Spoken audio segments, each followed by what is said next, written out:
Emerald on the beat.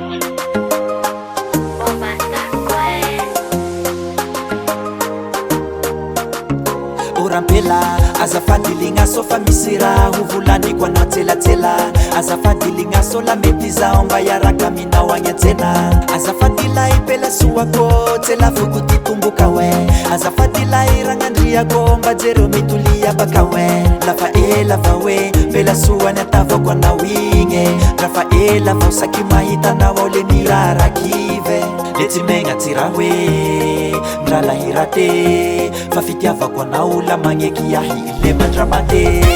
fitiavako anao iha ampela vezo le atao medise ty vatanao iaby mandona porera le mise lefa zao halanao satria bogosy tena kaiko ay tsise lefa iha le niany lalaoke matsiro le nataoko angise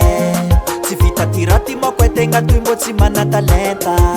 ka ataoko akory fa masoromena le milendalenda magnety vatanao le atao gitara baka aboka ilo tsy fandraiky androany ane mety ho stara le tsy megna tsy raha hoe ndralahira te fa fitiavako anao la magneky ahy le mandramate atao akore fa tegna lirate mbô tsy matave vita atao akore fa lahirate le tsy mahazo ambela ratitirate le fasanambela ratitirate le tsy mahazo ambela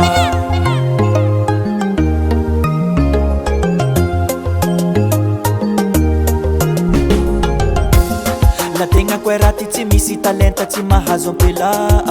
la tegna koe raty mbô tsy misy apoky le fasanambela takizay koe mba nanao labole amizay lasa zoerany barea mba nanakany rimelivine araminazatra amrihana takizay mba nianatry ny hira amizay lasa artiste mba nanakany big mg lahiraty fa tompony piste takizay mba nanao politika amizay mba nahazo pilasy gouvernoura na ministra mahazo ampelana lahiraty takizay mba nibose takizay mba nibose ndre lahiraty le nahazo ampela le roa satria misy sose takizay mba nianatre le nanao dokotera ndre lahiraty le nahazo ampela soa fa fonctionnaira takizay mba nivarotre business misy mone le nahazo ampela soa tegna zay satria patrona ombe le tsy megna tsy raha hoe ndralahira te fa fitiavako anao la magneky ahy le mandramate atao akore fa tegna lirate mbô tsy matave vita atao akore fa